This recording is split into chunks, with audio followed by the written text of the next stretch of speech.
Hey there, it's Strutter. Monday, December the 9th, 2013.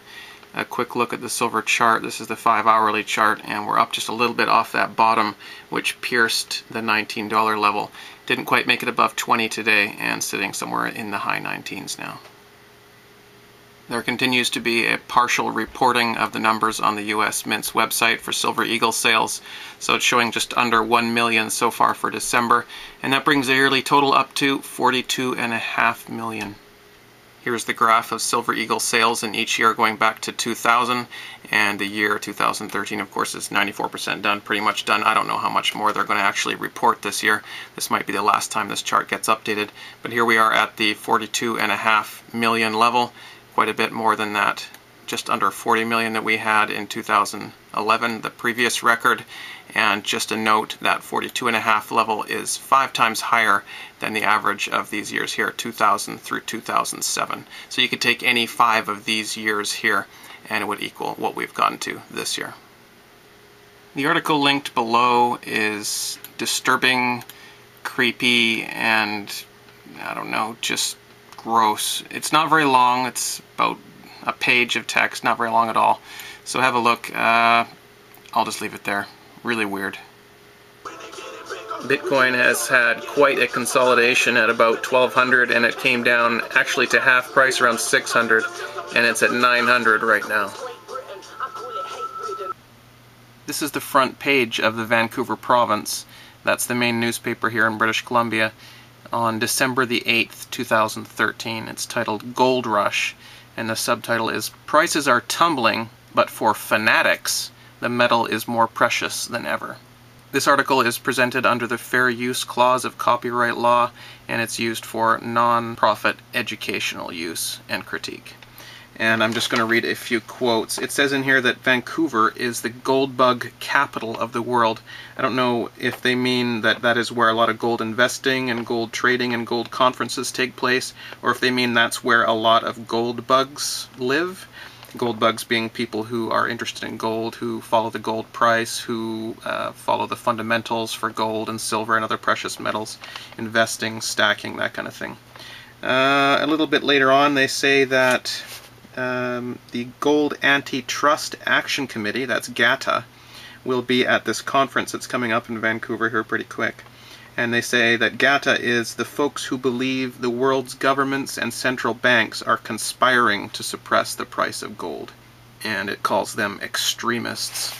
Then a little later it says, Vancouver is the hub for gold exploration globally. We're the drivers for finding new deposits. We're the first to explore for gold on the ground, and we're usually the first people producing it. 60% of mineral exploration globally is conducted by Canadian companies, and 2/3 of those companies are headquartered right here in Vancouver.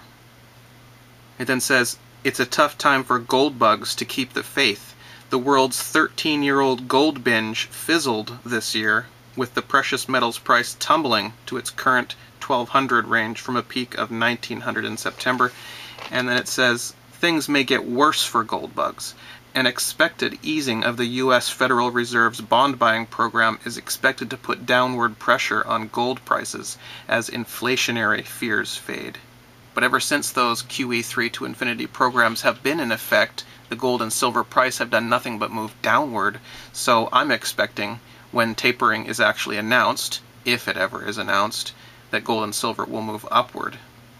It then goes on to say that CIBC and other major banks like Credit Suisse and Goldman Sachs expect gold to fall down toward $1,000 per ounce.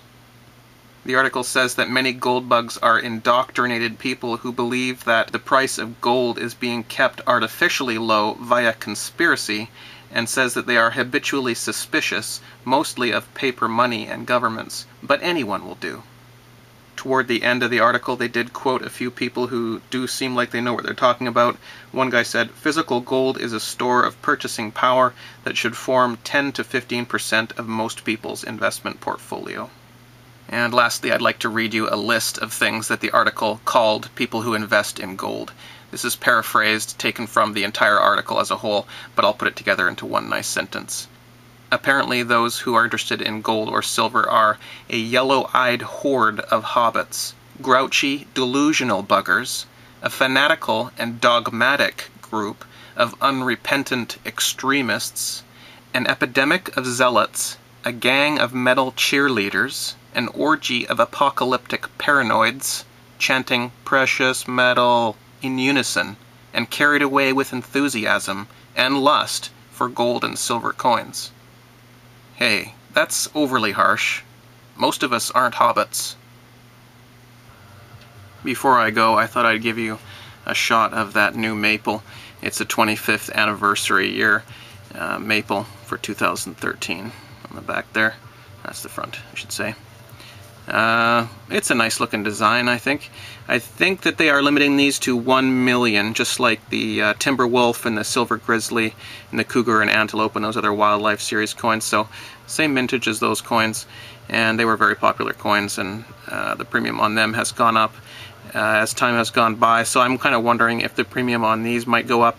You pay about $1 or $2, depending on the place, more than an average maple. So it's not a heck of a lot more, although at these prices, down near 25 bucks per coin anyway, $1 or $2 is a decent percentage of that price, so you have to take that into consideration.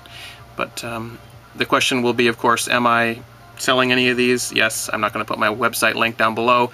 If you are a regular of mine, you know where my website is, so you can go there and contact me there, or just email me directly and I can set you up with some of those. But just thought I'd give you guys a look. Picked up one for myself at the low here at $19 just recently, so got this one in hand for $23.50, I think. Nice little coin. Alright, talk to you guys soon.